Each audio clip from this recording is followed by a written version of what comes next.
The night I hid a bleeding stranger inside my bakery was the night my old life quietly stopped existing. Rain hammered against the front windows of Morgan's bakery hard enough to rattle the glass, each gust of wind making the little bell above the door tremble without opening. Brooklyn always smelled different after midnight, less like coffee and traffic, more like wet concrete and secrets people didn't talk about in daylight.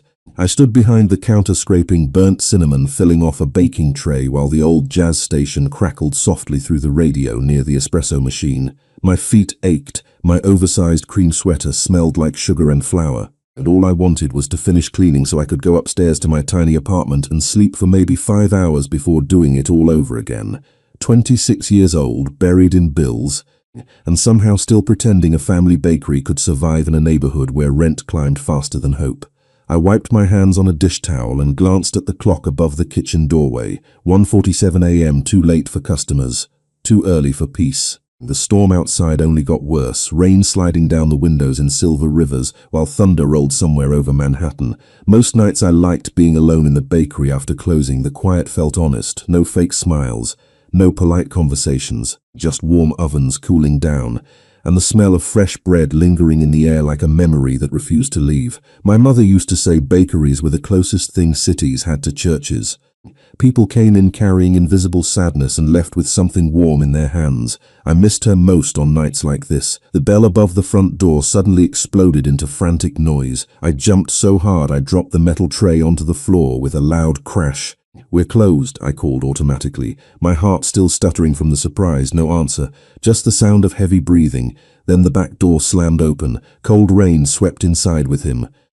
A man stumbled through the kitchen entrance like the storm itself had thrown him there, tall, broad shoulders, dark hair soaked nearly black under the fluorescent lights, one hand pressed hard against his side beneath a drenched charcoal coat. The other grabbed the edge of the steel prep table to steady himself. Water dripped from his sleeves onto my clean tile floor. For half a second, neither of us moved. My brain tried to catch up with what my eyes were seeing. His face looked sharp enough to belong in one of those expensive watch stations. Strong jaw, straight nose, dark stubble shadowing pale skin. But his expression wasn't polished or charming. It was exhausted, dangerous, controlled in a way that made my stomach tighten instinctively. Then I saw the blood spreading slowly between his fingers. "Please," he said, voice rough and low, "don't let them find me. I should have panicked, should have grabbed my phone, called 911. Every normal instinct screamed at me to run, but something about the way he looked at me stopped me cold. Not fear, not anger, just desperation wrapped tightly around self-control, like asking for help physically hurt him. Thunder shook the windows again. Somewhere outside, tires screeched across wet pavement. The stranger glanced toward the alley behind the bakery, shoulders tightening instantly. He knew someone was coming, and suddenly I knew it too. "Who's after you?" I whispered before I could stop myself. His eyes met mine, dark green, sharp even through exhaustion. "Men with guns," he answered calmly, like he was discussing tomorrow's weather instead of something that made ice slide down my spine. My pulse started hammering. Oh my God, he took one uneven step forward and braced himself harder against the table. "If they find me here," he said carefully, breathing harder now, "they'll search the whole place." Fear curled through my chest fast and ugly. I barely made enough money to keep this bakery alive. I couldn't survive police investigations or violent strangers or whatever nightmare had just walked through my back door, bleeding onto my kitchen floor. I should have told him to leave. Instead, headlights suddenly flashed through the rain outside the front windows, black SUVs. My breath caught instantly. The stranger noticed my expression and closed his eyes briefly like he already understood what was about to happen. Then came the sound that changed everything. Knuckles striking the front door, slow, heavy, deliberate. The knocking came again, 3 slow hits against the glass door that somehow sounded louder than the thunder outside. I stood frozen behind the counter with my pulse pounding so hard it hurt. The stranger straightened slightly despite the obvious pain in his side, every muscle in his body tightening with quiet readiness. He did not look scared anymore. He looked focused, dangerous in the calmest possible way. The headlights outside washed pale light through the bakery windows, stretching shadows across the floor. I could barely make out dark figures moving through the rain near the SUVs. "How many exits?" he asked quietly. His breathing stayed controlled, but I could hear the strain underneath now. Front door, back alley, upstairs apartment. Do not let them see you nervous. I stared at him. You think I can control that right now? His eyes locked onto mine for one sharp second. You can. The certainty in his voice irritated me almost as much as it steadied me. Another knock echoed through the bakery. Harder this time. The little bell above the door rattled violently. Miss, a man called through the glass. Sorry to bother you this late. My stomach twisted instantly. The stranger moved fast despite the injury, stepping away from the kitchen lights into the darker storage area near the industrial mixers. Rainwater dripped from his coat onto the floor as he leaned briefly against the wall to steady himself. Do not tell them you saw me, he said quietly. You do not understand who these people are. Clearly, I do not understand who you are either. Something unreadable flickered across his face, regret maybe, or exhaustion too deep to hide anymore. Miss, I swallowed hard. Every survival instinct told me to stay out of this. My bakery barely survived month to month. I did not have the luxury of mysterious bleeding strangers and armed men in black SUVs, but then I looked at him again, at the blood staining his hand, at the way he still stood between the kitchen entrance and me despite being injured himself. And something inside me shifted in a way I could not explain. Storage room, I whispered suddenly, his expression sharpened. What? There is a walk-in refrigerator behind the flour shelves. I moved quickly toward the back kitchen before I could change my mind. If they search casually, they will not see it. For the first time since crashing into my bakery, the stranger looked genuinely surprised. I shoved aside a rolling rack of cooling trays and reached behind stacked 50-pound bags of flour to pull open the narrow insulated door hidden in the wall. Cold air rolled out immediately.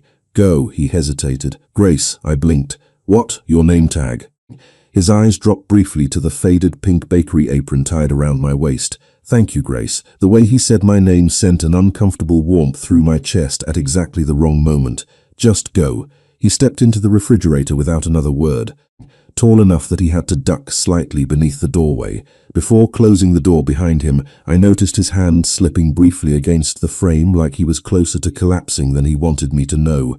Then the front door handle rattled violently. Fear shot through me like ice water. I hurried back toward the counter, forcing myself to breathe normally. The bell chimed softly as I unlocked the door. Rain and cold wind swept inside immediately along with 3 men in dark coats. Expensive coats. The kind that looked tailored instead of bought. None of them smiled. The one in front removed black leather gloves slowly while his sharp eyes scanned the bakery from ceiling to floor. Sorry to disturb you, he said politely, which somehow felt worse than if he had sounded aggressive. We are searching for someone who may have run through this block. My hands tightened around the dish towel still hanging from my fingers. Bakery is closed, clearly. His gaze drifted toward the kitchen behind me. You here alone? I live upstairs. That part at least was true. Thunder rolled outside again. Water dripped steadily from their coats onto my clean floor tiles. The man closest to the door glanced toward the back hallway briefly before looking at his companion. Something silent passed between them. My heart nearly stopped. Mind if we take a quick look around? The first man asked casually. Everything inside me screamed no. Instead, I heard myself answer, why would a criminal hide inside a bakery? The man's expression almost softened. Sometimes desperate people make desperate choices. Behind the counter, my knees felt weak enough to collapse. Because for the first time in my life, I realized I was lying to dangerous men, and somewhere inside the freezing storage room behind my kitchen, a stranger trusted me enough to let me. The man nearest the counter walked slowly through the bakery like he already owned the place. His polished shoes barely made a sound against the tile floor while rainwater dripped from the hem of his dark coat. I forced myself not to glance toward the kitchen. That alone felt impossible. Every instinct kept pulling my eyes toward the hidden refrigerator door behind the flour shelves, toward the stranger breathing cold air in complete silence while dangerous men stood 20 feet away asking questions. Busy night for a bakery. The second man commented casually as he studied the pastry case. Not really. My voice sounded steadier than I felt. Storm kept most people home. The first man stopped near the espresso machine, running one finger lightly across the marble counter as if checking for dust. His face looked calm, professional, the kind of man people trusted instantly until they noticed his eyes never relaxed. You always stay this late? Cleaning takes time. Alone? I nodded once. He tilted his head slightly like he was memorizing my answer instead of simply hearing it. Thunder shook the windows again. Somewhere outside, another SUV door opened and closed. The sound made the stranger's warning echo through my head. You do not understand who these people are. The third man suddenly moved toward the kitchen hallway. Every muscle in my body locked instantly. Employees only, I blurted out too fast. All three men looked at me at once. The silence afterward felt enormous. The man near the hallway paused beside the swinging kitchen door, one hand resting against the frame. We will only take a second. Health department regulations, I said quickly. Food prep area. It was a weak excuse and we all knew it. The first man smiled faintly for the first time, not warmly, more like someone amused by a child trying to lie convincingly. Miss Morgan, he said softly, reading the embroidered name stitched onto my apron, we are not here to cause problems for you. Hearing my last name from a stranger's mouth tightened something cold around my spine. Then maybe you should leave, I answered, before fear could stop me. The second man let out a quiet breath that almost sounded like laughter. The first man kept studying me carefully. You seem nervous. Three strange men walked into my bakery after 2 in the morning asking about criminals. How exactly should I seem? For half a second, I thought I saw approval flicker across his expression. Then his attention shifted toward the kitchen again. The man we are searching for is dangerous. I folded my arms tightly to hide the trembling in my hands. You keep saying that, but you have not shown me a badge or called the police. That landed harder than I expected. Silence stretched between us while rain battered the windows. The man near the kitchen glanced subtly toward his companion like he was waiting for instructions. The first man finally sighed. Unfortunately, he said quietly, police involvement would complicate matters. Not exactly comforting, my heartbeat climbed even faster. Behind the hidden refrigerator door, the stranger had not made a single sound. I could barely believe someone injured could stay that still for this long. Then the bell above the bakery door jingled again as wind pushed it sideways. All three men looked toward the entrance automatically. That tiny distraction gave me exactly enough courage to step forward. Look, I said, forcing calm into my voice. I do not know who you are searching for, but there is nobody here except me. You are scaring me, and I would really like to lock my doors now. The first man studied me for several long seconds. I felt like he could hear every panicked heartbeat inside my chest. Then finally he nodded once. Of course, relief hit so hard my knees nearly weakened, but before turning away he reached into his coat pocket and placed a small black business card onto the counter between us. No company logo, no address. Just a phone number embossed in silver lettering. If you happen to remember seeing anything unusual tonight, he said softly, call immediately. I stared at the card without touching it. What if I do not? His eyes held mine. Cold, calm, certain. Then hopefully this storm is the worst part of your evening. He turned toward the door. The other two followed him into the rain without another word. Black umbrellas opened outside beneath the streetlights while the SUVs idled at the curb like silent predators waiting for permission to move. The bakery door closed behind them with a soft click, and still I could not breathe normally. I waited. 10 seconds, 20, 1 full minute. Watching through the window as the black vehicles finally pulled away into the storm, only after their headlights disappeared around the corner did my legs give out enough for me to grab the counter edge to steady myself. My hands shook violently now. Adrenaline finally catching up to me all at once. Somewhere in the back kitchen, hidden behind flour and steel shelves and freezing air, a stranger trusted me with his life, and deep down I already knew nothing about tonight was truly over. For almost 30 seconds after the SUVs disappeared, the bakery stayed completely silent except for the storm outside and the unsteady sound of my breathing. My hands still gripped the edge of the counter hard enough to hurt. I stared at the rain sliding down the windows and tried to convince myself this night could still return to normal somehow. It could not. The hidden refrigerator door suddenly cracked open behind the flour shelves with a low hiss of cold air. The stranger stepped out slowly, one hand still pressed against his side. His face had gone noticeably paler beneath the harsh kitchen lights, but his eyes remained sharp and alert as they scanned the empty bakery first before finally settling on me. "They are gone?"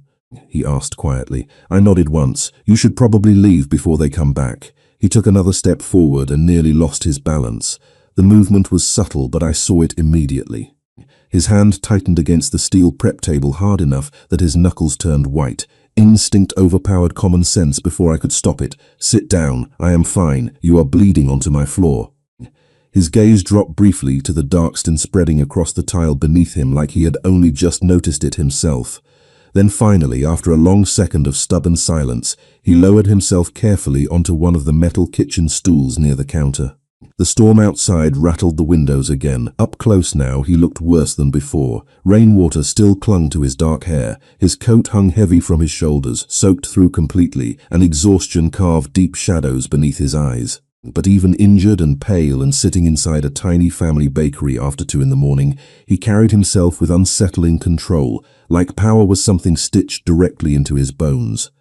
I grabbed the old first aid kit from beneath the sink and dropped it onto the counter harder than necessary. "You should probably go to a hospital." His jaw tightened instantly. "No hospitals." That was a very fast answer. "Because it is not an option."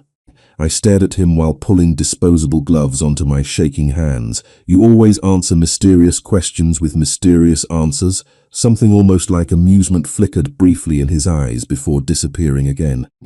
"Usually people do not ask me questions twice." "Well, congratulations, I own a bakery, not survival instincts." That earned the faintest hint of a real smile. Small, tired, gone almost immediately. I opened the medical kit and carefully reached toward the blood-soaked fabric near his ribs. "This is going to hurt, I know." His voice stayed calm, but the muscles along his jaw tightened the moment I pulled the damaged coat aside. The injury looked bad enough to make my stomach twist, though I forced myself not to react visibly. "You got shot?" His eyes lifted to mine instantly. "You should not ask questions you do not want answered." "You literally collapsed in my kitchen." I grabbed clean gauze and antiseptic wipes while trying not to focus on how warm his skin felt beneath my fingers compared to the cold rain still dripping from his clothes. At this point, questions feel reasonable. He watched me quietly while I worked. Not flirtatious, not soft, just intensely observant in a way that made me hyper-aware of every movement I made. The tiny kitchen suddenly felt much smaller than before. "You lied well tonight," he said after a moment. "I hated every second of it. Most people would not have done what you did." I pressed fresh gauze carefully against the wound. He inhaled sharply through his nose but otherwise stayed perfectly still. "Most people would not walk into a bakery bleeding after midnight." His gaze held mine again. Steady, dark green, impossible to fully read. Fair point. Silence settled briefly between us while rain battered the windows outside. Somewhere upstairs, the old apartment pipes groaned softly. The familiar sounds of my building suddenly felt strange now, like this man had carried another world in with him the moment he crashed through my back door. A dangerous world dressed in expensive coats and black SUVs and quiet threats. "Grace." The way he said my name again sounded different this time, lower, more careful somehow. "You should forget tonight happened." I laughed softly before I could stop myself. "That seems unlikely." "I am serious." His expression hardened slightly. "Those men do not stop looking for things once they start." Fear curled coldly through my chest again despite myself. "Who are they?" He looked toward the rain-covered windows instead of answering immediately. "People I used to trust." Something about the exhaustion in his voice hit harder than the blood or the storm or the terrifying men outside ever had, because suddenly he did not sound dangerous. He sounded betrayed. I finished wrapping clean bandages carefully around his side and stepped back. "There," I murmured quietly. "You are not dying in my bakery tonight." For the first time since he appeared, the stranger looked at me without suspicion or calculation, just quiet disbelief, like kindness was something he no longer expected to find anywhere.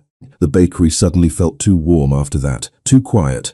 Rain still hammered the windows, ovens clicked softly as they cooled behind me, and somewhere between the smell of cinnamon rolls and fresh bread, I realized I was sitting alone in the middle of the night with a wounded stranger whose enemies arrived in black SUVs. Any sane person would have panicked hours ago. Instead, I found myself heating soup on the stove. "This is officially the weirdest night of my life," I muttered while opening a can of tomato basil soup from the pantry. The man watched me from the stool near the prep table, one hand resting carefully against the fresh bandages beneath his shirt. His dark coat hung over the back of the chair now, rainwater dripping slowly onto the tile beneath it. Without the coat hiding half his frame, he looked even larger somehow. Broad shoulders, lean muscle beneath a black dress shirt, rolled halfway up his forearms. Expensive watch, expensive shoes. Everything about him belonged to another world entirely, a world that did not usually eat canned soup inside family bakeries at 3 in the morning. "You cook for all fugitives?" he asked quietly. "Only the polite ones." A faint smile touched his mouth again. Small enough I almost missed it. I carried the steaming bowl toward him and placed it carefully on the stainless steel counter. "You lost blood. Eat." He glanced down at the soup like he had not expected anyone to take care of him twice in one night. You should stop helping me. You keep saying that because you do not understand the situation. I folded my arms tightly against my chest. Then explain it. Silence stretched for a moment while thunder rolled outside again. His gaze drifted toward the bakery windows before returning to me. The less you know, the safer you are. That is becoming a very frustrating answer. He picked up the spoon slowly, movements careful now because of the injury. Even exhausted, he carried himself with controlled precision, like every motion had purpose behind it. Most people would have called the police already. Most people probably have better judgment. And you? I leaned back against the counter near the espresso machine and sighed softly. I think you looked more tired than dangerous when you walked in. Something shifted behind his eyes at that. Not amusement this time. Something heavier. That was a mistake. Maybe. I glanced toward the storm outside, but I still do not leave injured people outside in the rain. He looked down at the soup again, quiet for several seconds before finally taking the first bite. I realized suddenly how exhausted he truly was. Not physically, emotionally, like the kind of tired that sleep could not fix anymore. What is your name? I asked carefully. He paused halfway through another spoonful. Does it matter? Usually when strange men bleed in my kitchen, yes. His jaw tightened faintly. For a second, I thought he might refuse completely. Then finally, quietly, he answered, Dominic. Somehow that felt intentional. Grace, I replied dryly, owner of the bakery you almost died in. That earned another small flicker of amusement from him. You always talk this much, usually more, honestly. The radio near the espresso machine crackled softly as an old Frank Sinatra song drifted through the kitchen. Rain blurred the city lights beyond the windows into streaks of gold and white. For one strange moment, everything felt almost normal, two exhausted strangers hiding from a storm together. Then Dominic suddenly reached into the pocket of his soaked coat and pulled something out before placing it carefully onto the counter between us. A black ring, matte metal with an engraved silver R across the surface. Even under the kitchen lights it looked expensive. Heavy, important. If anyone comes asking questions again, he said quietly, show them this. I stared at the ring without touching it. That does not seem mysterious at all. It will help. How? People who recognize it will understand you are under my protection. The sentence hit harder than it should have. Under my protection. Like protection was something he offered naturally. Like power followed him everywhere without effort. I looked up slowly. Who exactly are you? Dominic held my gaze this time without looking away. And for the first time since he entered my bakery, I saw something dangerous underneath the exhaustion. Not cruelty, authority. The kind that made rooms quieter when someone walked in. Someone you should forget after tonight. The storm outside seemed louder suddenly. I picked up the ring carefully between my fingers, cold metal, heavy enough to matter. You keep saying that too. Dominic pushed himself slowly to his feet, one hand bracing briefly against the counter. Because the people looking for me tonight will eventually realize you helped me. Fear slid quietly back into my chest. And then what? His expression darkened just slightly. Then I will make sure nothing happens to you. The confidence in his voice should have comforted me. Instead, it terrified me a little more than the storm ever could. Dominic left my bakery just before sunrise. The storm had weakened into cold drizzle by then, soft rain tapping gently against the windows while the city slowly crawled awake outside. I stood near the front door holding the black ring in my palm while he pulled his dark coat back over the fresh bandages beneath his shirt. He still looked exhausted, but steadier than before. Controlled again, like whatever vulnerability had slipped through during the night was already disappearing behind walls I could not see through. You should lock the doors after I leave, he said quietly. That sounds dramatic. It is practical. I crossed my arms tightly. You realize normal people do not speak like this, right?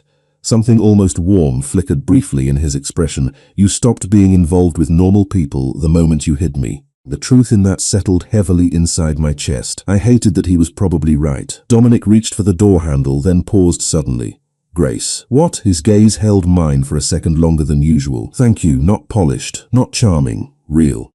Somehow that simple sincerity unsettled me more than all the black SUVs from earlier. Before I could answer, he stepped out into the wet Brooklyn morning and disappeared down the empty sidewalk without looking back. I stood there for a long moment watching the rain soak into the street where he had vanished. Then finally I locked the bakery doors and went upstairs to my apartment just as sunlight started bleeding pale gold through the clouds. I slept maybe 2 hours. At 11:30 that morning, someone knocked on the bakery door again. My entire body tensed instantly before I even opened my eyes. Fear hit first now, fast and automatic. I threw on jeans and an oversized sweatshirt before hurrying downstairs with my heartbeat already climbing. The bakery smelled like fresh croissants and coffee again, familiar and safe in a way I desperately needed after last night. But the moment I looked through the front window, my stomach tightened. Not as many this time. Only two parked quietly across the street beneath grey morning skies. My pulse stumbled hard. The knock came again, calm, polite. I unlocked the door carefully, every nerve in my body alert. A man stood outside holding a large white bakery box tied with black ribbon, mid-30s maybe, dark tailored coat, silver watch, perfect posture, expensive enough to make my rent look fictional. "Miss Morgan?" he asked smoothly. His eyes dropped briefly toward the ring, still hanging on a chain around my neck beneath my sweatshirt, subtle, fast, but I caught it. "Who are you?" He smiled politely. "A customer. Customers usually arrive without backup SUVs. Another small smile, like I had mildly entertained him. "May I come in?" Every survival instinct screamed no. Unfortunately, curiosity had apparently become my newest personality flaw. I stepped aside reluctantly. The man entered the bakery with calm confidence, setting the white box carefully onto the counter near the register. "My employer asked me to thank you properly for your kindness last night." My heart skipped once. "Dominic, your employer has a name. He has several." I stared at him. That is somehow more suspicious than helpful. He glanced around the bakery slowly, taking in the old wood shelves, the pastry displays, the faded photographs of my parents near the espresso machine. Beautiful place. "You did not come here to compliment my decorating skills." "No." He folded his hands calmly in front of him. "I came to assess whether you were safe." Fear curled coldly through me again. Safe from who? His expression stayed perfectly neutral. From the consequences of last night. I hated how casually these people talked about terrifying things. "Look," I said carefully, lowering my voice. "I helped Dominic because he was injured. That is all. I do not want involvement in whatever this is." The man studied me quietly for several seconds. "Unfortunately," he said softly, "that decision may no longer belong entirely to you." My chest tightened. Outside, one of the black SUVs idled quietly at the curb beneath the drizzle. The city moved around it normally. Pedestrians carrying coffee cups. Taxis splashing through puddles. Nobody those vehicles looked beside my little bakery. "Who exactly is Dominic?" I asked finally. The man's expression shifted almost imperceptibly. Respect. Caution. Something heavier. "You truly do not know?" "Obviously not." He glanced once more toward the ring around my neck before answering. "Miss Morgan, the man you hid last night is Dominic Russo." The name landed strangely at first because it meant nothing to me for exactly half a second. Then suddenly everything connected all at once. The expensive suits, the armed men, the impossible calm, the quiet authority in his voice. My stomach dropped so fast it physically hurt. Because everybody in New York knew the Russo name. Everybody in New York knew the Russo name, even if nobody said it too loudly. Real estate, nightclubs, private charities, expensive galas with politicians smiling beside men in tailored black suits. The kind of family people pretended not to fear because admitting fear made it real. I stared at the man across my bakery counter while cold shock spread slowly through my chest. "You are joking. I assure you, Miss Morgan, I am not."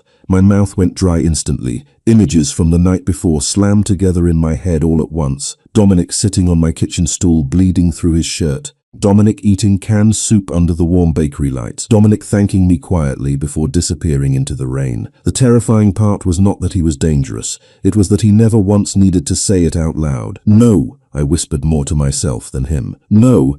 "That is impossible." The man's expression softened slightly. "Most people say that the first time." I pressed both palms flat against the counter to steady myself. "The Dominic Russo, there is only one. Outside."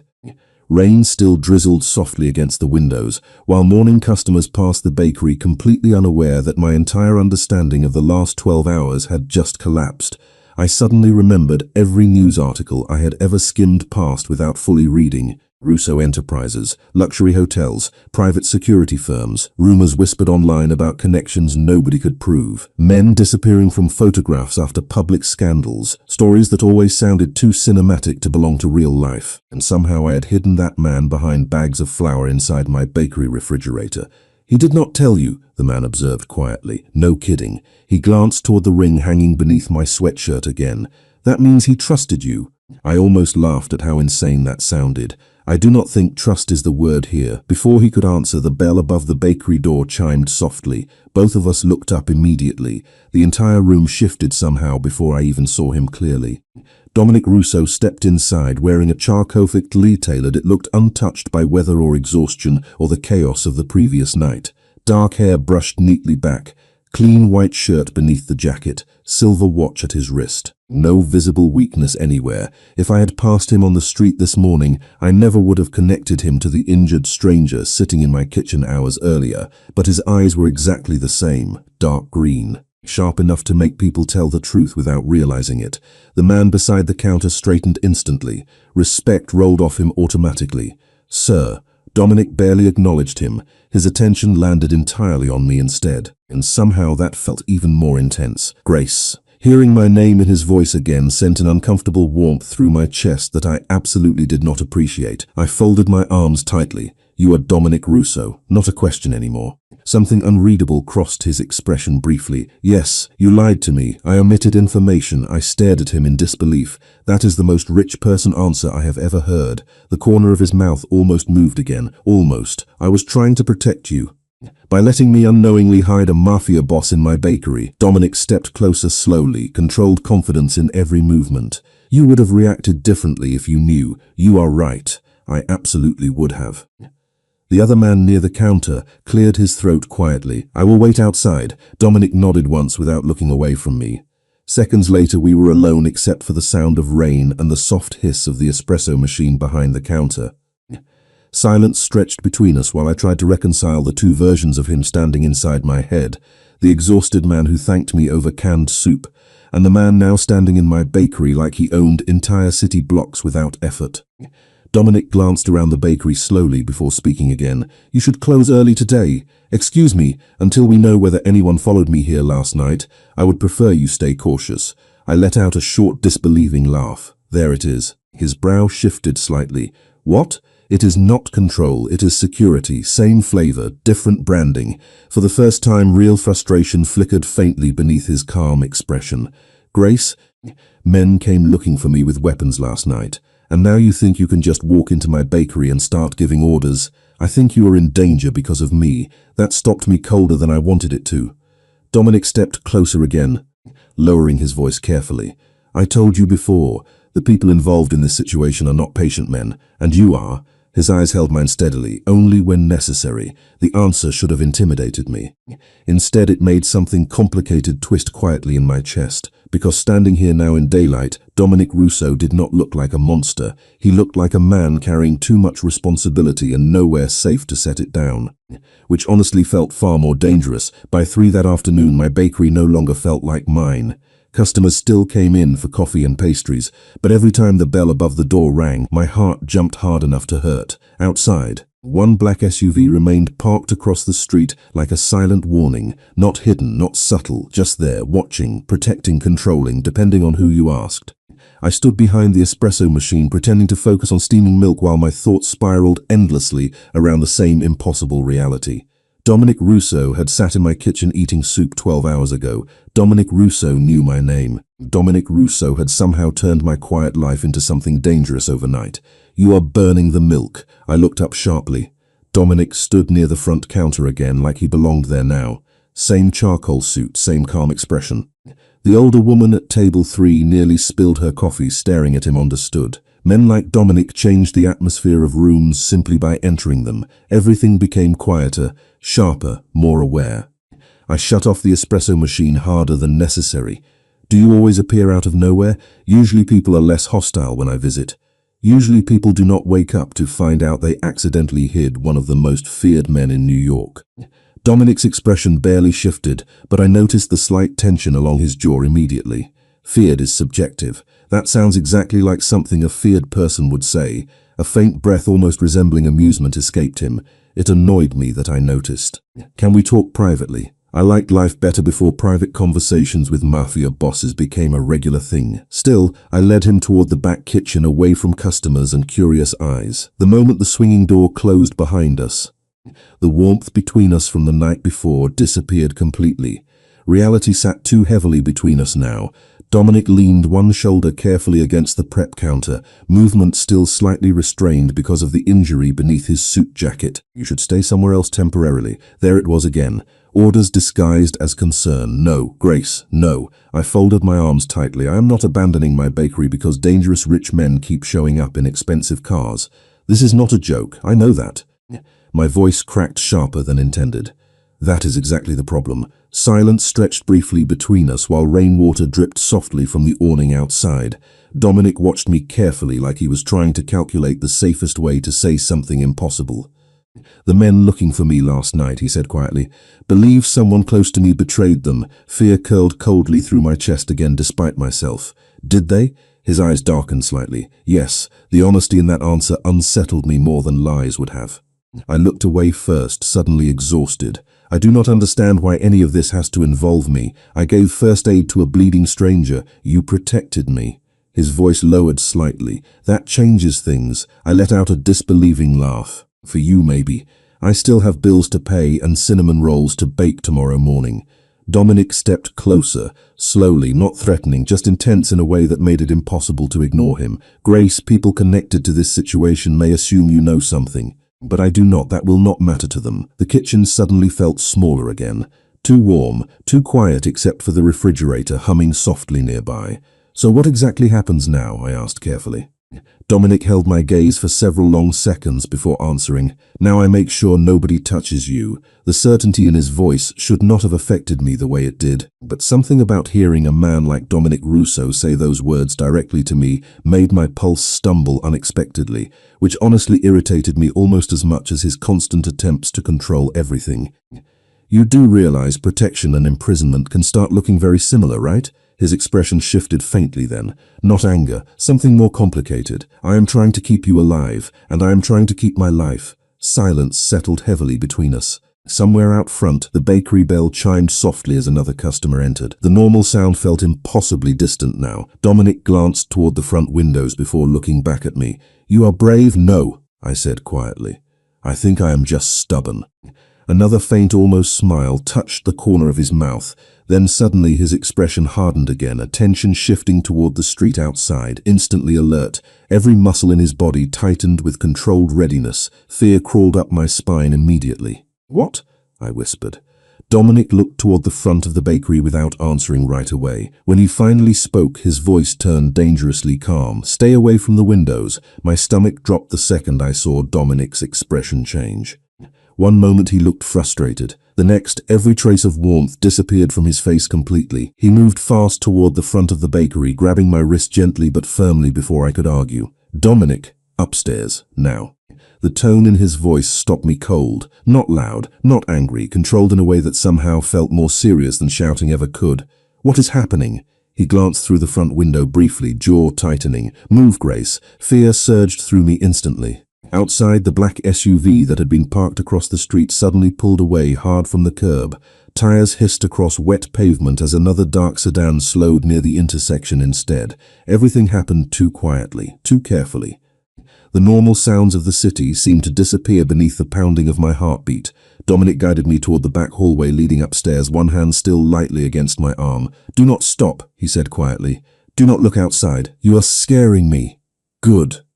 I stared at him in disbelief while climbing the narrow apartment stairs 2 at a time. That is not comforting. It is not supposed to be. We reached the apartment just as a loud crash echoed downstairs, glass shattering. The sound ripped through me so suddenly I froze halfway into the kitchen. Oh my God. Dominic shut the apartment door behind us immediately and moved toward the living room windows overlooking the street below.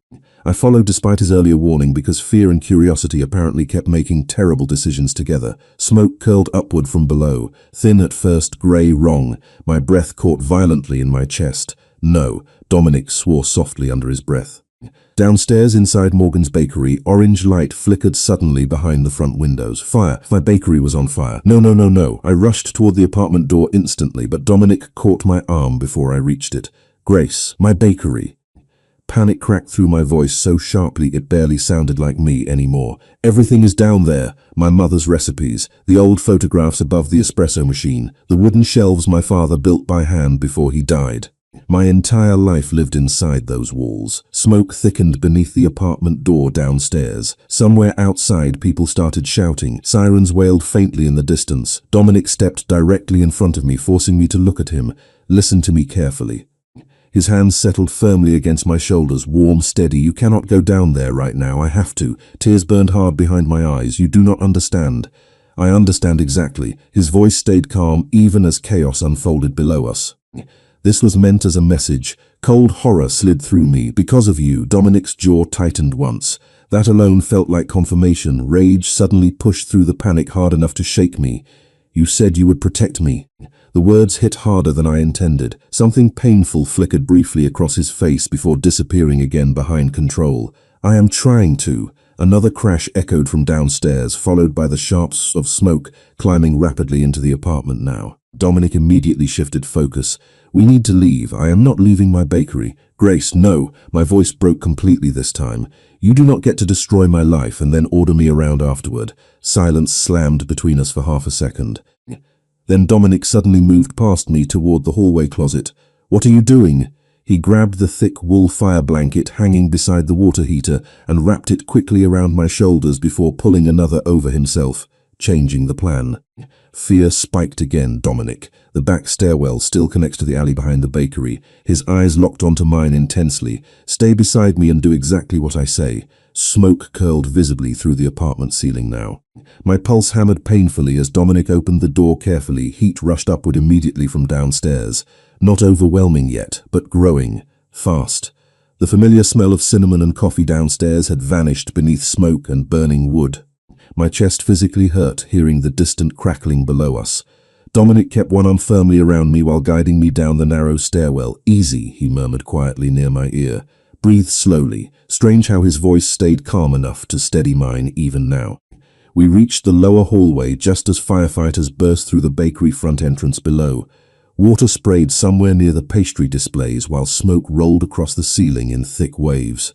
I caught one glimpse of the shattered front windows before Dominic guided me quickly toward the alley exit. Rain hit my face the second we stepped outside. Cold, sharp, real.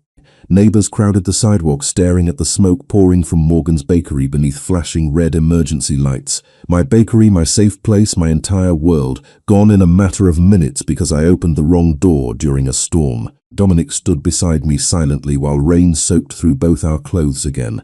Then quietly, almost like he hated the words himself, he said, "I am sorry.